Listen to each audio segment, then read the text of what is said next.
Good day, everyone. My name is Paul Hector. I'm the Advisor for Communication and Information in UNESCO's Regional Office for the Caribbean, which covers 20 Dutch and English-speaking Caribbean countries. Truly, it is my pleasure to be here to join you for the 2025 edition of the Artificial Intelligence for Information Accessibility Conference.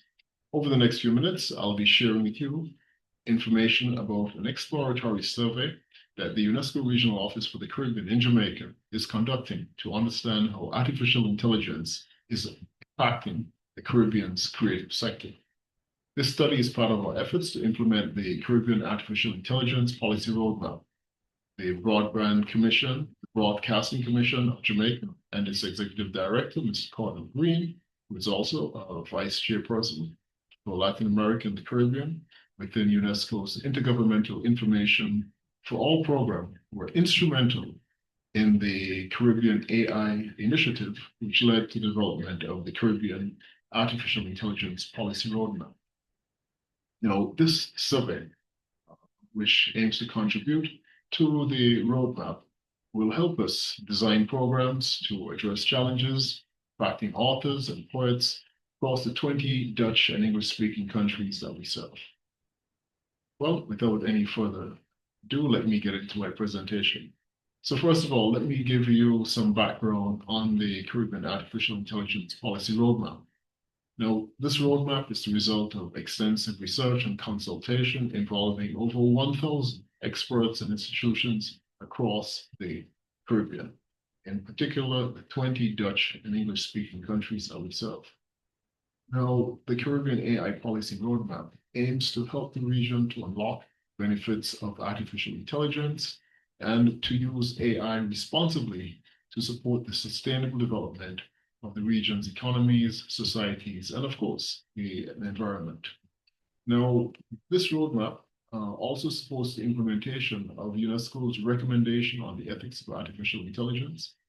This normative standard-setting instrument is the world's first one, which looked specifically at the development of ethical AI. And this recommendation, it was adopted unanimously by UNESCO's 193 member states in November 2021. Now, to fully benefit from AI and address its risks, we of course need clear AI policies, and this is of course essential for helping the region to shape, imagine, vision, and of course to achieve the sort of digital future in which the region will be able to create new opportunities for growth, new opportunities for innovation, and of course, new opportunities for the well-being of its citizens. Now, this roadmap, the Caribbean Artificial Intelligence Policy Roadmap, addresses four key areas which are pivotal in achieving these goals which I've mentioned. And these four areas are culture and creativity, secondly, governance and transformation, thirdly, upskilling and education, and fourthly, resiliency and sustainability. Now, together, these four pillars are used within the roadmap to guide the region in using AI to build the future that it desires for the region. Now, in today's presentation, as the focus is on the the study which I'm sharing, I will only be looking at the culture and creativity pillar, giving you a sort of overview of this pillar. Now, the culture and creativity pillar is basically about using AI to celebrate and enhance the Caribbean's unique culture. AI can boost creativity in areas such as tourism, media, and the arts. And this is really crucial in helping to keep the region's heritage alive and, of course, relevant to its youth and also to persons outside the region. Now, some key areas for policy action and intervention within this pillar include, for example, looking at digitizing and protecting cultural heritage, updating laws so that Caribbean artists can own and control their digital creations. Of course, teaching people, including artists, about the creative uses to which AI and various AI tools can be put to work. and of course, promoting safe, ethical, and respectful AI use. As part of this, it's also crucial to think about creating spaces where artists and AI experts can work together to produce innovative, cutting-edge content, which is reflective of the Caribbean and its diverse and very rich history. Now, let's dig in a bit and look into this survey. So this exploratory survey on the impact of AI, it looks at several areas, demographics, the potential context in which Caribbean poets and authors operate. It looks at the familiarity and extent to which poets and authors have adopted AI within the practice of their craft. Of course, very importantly, understanding what are their perceptions and experiences around AI, AI tools, and its use. And based on these, identifying policy needs and policy views.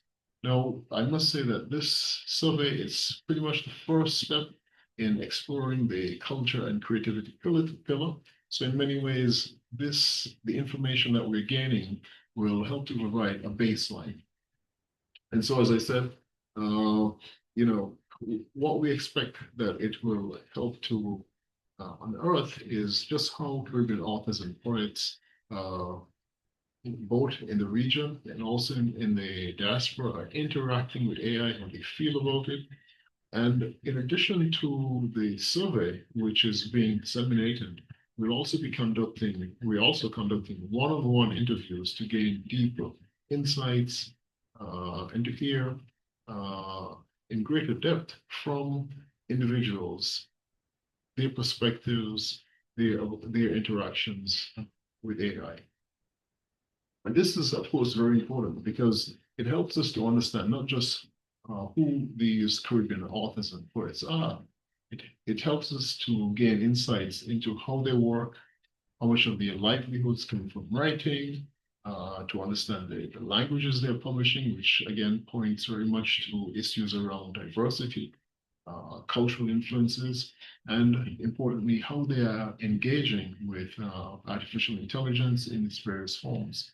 And of course, by capturing these perceptions about AI-related opportunities and risks, as well as needs, these insights will give us a bigger picture and, of course, enable UNESCO to develop targeted programs which can help in terms of creating more opportunities and, of course, addressing the risks that impact or potentially impact artists. So far, this survey, which closes on the 25th of October, has already reached a diverse group of some 55 Caribbean authors. Interestingly, we found that women so far seem to form the majority of the respondents and appear to make up the bulk of Caribbean poets and authors. So far from our study, we're seeing that something like 78% of the respondents are female, 22% male. We are also seeing that Caribbean authors are also writing in a variety of languages: English, French, Spanish, Dutch, Papiamento, Saran, Tongo, and of course, various Creoles and Patois across the region. And this is very important because it points to the diversity of the region and, of course, the Caribbean's legacy as a point of interaction, intersectionality between cultures, religions, traders, and so much more. Now, we thought it would be quite interesting to understand, what age range of persons are involved in poetry and authorship. And what we see is that Caribbean people of all ages are involved in literary activities. However, as you can see from the graph, most of the respondents, about 62% of them, are between the ages of 35 and 64. And still, we have a good number of authors above this age, which of course points to opportunities for mentorship of upcoming authors, and a fairly good number of those who are below this range, uh, which of course speaks to continuity and the passing on of the craft. Now, it was quite interesting to understand where these authors are. As I've said, we're quite interested in reaching both authors in the Caribbean and also those who are in the diaspora. So far, we've seen most of our respondents are coming from Jamaica and Trinidad and Tobago. Perhaps this is not so surprising, as these are, of course, the two largest countries amongst in the Dutch and English speaking Caribbean. Jamaica has a population of almost 3 million persons. Trinidad and Tobago around 1.2 million. So it's perhaps not so surprising. But we also want to make sure that we capture many more voices from many of the other countries. So far, we can see that we've also been able to capture perspectives from Curacao and Suriname, as well as a few persons in the diaspora. Of course, it's still early days, and we're hoping that with your assistance, with your support, we can reach more authors.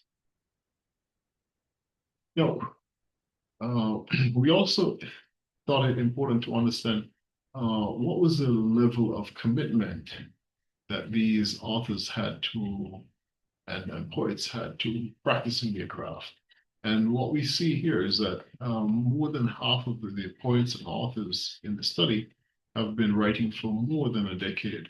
And of course, this points to a strong group of professional poets and authors.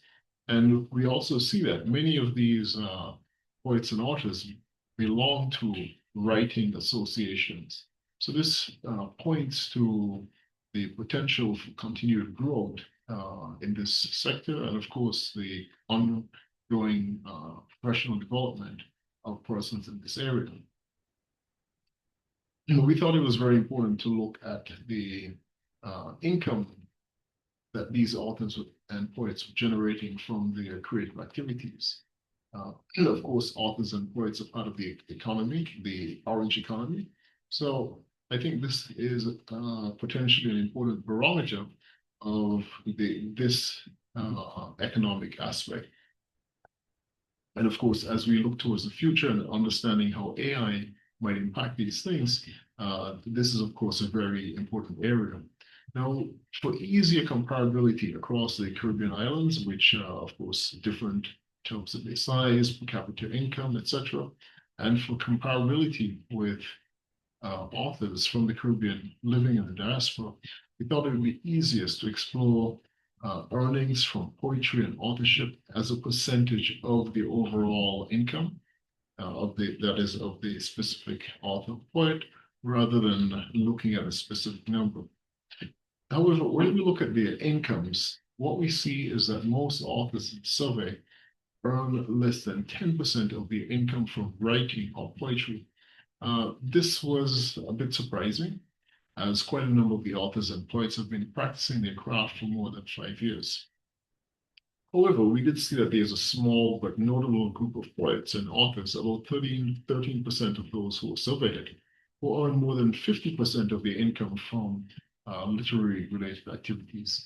I guess as we move further in this survey, with more data and of course through the exploratory interviews that we have, the one-on-one interviews, we will gain more and more insights. We're also, of course, quite interested in understanding how AI was impacting the incomes and all the perceptions of the incomes, among these authors and poets. And so, of course, one of the things we of course looked into very much the use of AIs, and we found that at least 60% of respondents were using AI in their work, and we saw a range of uses. For example, some of them were using it for brainstorming ideas, others for translating content into other languages. We saw some authors and poets using it for editing, and of course, in their advertising activities, for example, creating social media posts to advertise their work. this was another use. Quite interestingly, a number of poets and authors are using AI to generate, for example, book covers and to produce illustrations. And others yet pointed to uses of AI, not necessarily directly within the production of the poetry and books, but for related activities. For example, using mass emailing through, assisted by AI tools to send out mails to potential publishers, to potential purchasers, etc. So this was all very interesting. One of the things that we found was that, and quite interestingly, among those who use AI more frequently, those we saw were the ones who were more likely to report higher income shares from the writing and poetry activities. Of course, one explanation that we're exploring is whether AI may be helping some authors and poets to professionalize their work and thereby perhaps move from sort of a hobbyist to paid opportunities through enhanced productivity, through better use of your time, etc. So, what are the survey participants saying about AI? As I mentioned, we've done a few one-on-one interviews. Well, one of the general sense is that Caribbean authors, they see AI as pretty much a double-edged sword. On the opportunity side, they highlight its potential to boost their productivity, for example, supporting them in editing and research, expanding their global reach, and identifying new creative possibilities. At the same time, they express strong concerns about certain risks, including plagiarism, copyright infringement, loss of originality, and a fear of the cultural homogenization of Caribbean literary and poetic expression. Other concerns raised include fair compensation, transparency issues, for example, around how data sets are built. Most of them were of the view that there's a need for content which has been produced by AI to be clearly marked as AI generated content. We see, on one hand, a strong desire to embrace AI as a tool to support innovation, but at the same time, a call for protections that can help to safeguard Caribbean voices and, of course, Caribbean creativity. Several of the persons we've interviewed, and also from the comments in the survey, they're calling both for practical support and protective measures to raise greater awareness and understanding among the literary community about AI, its opportunities, as well as its risks. And we can see this very clearly reflected in a number of the quotes which they've shared with us.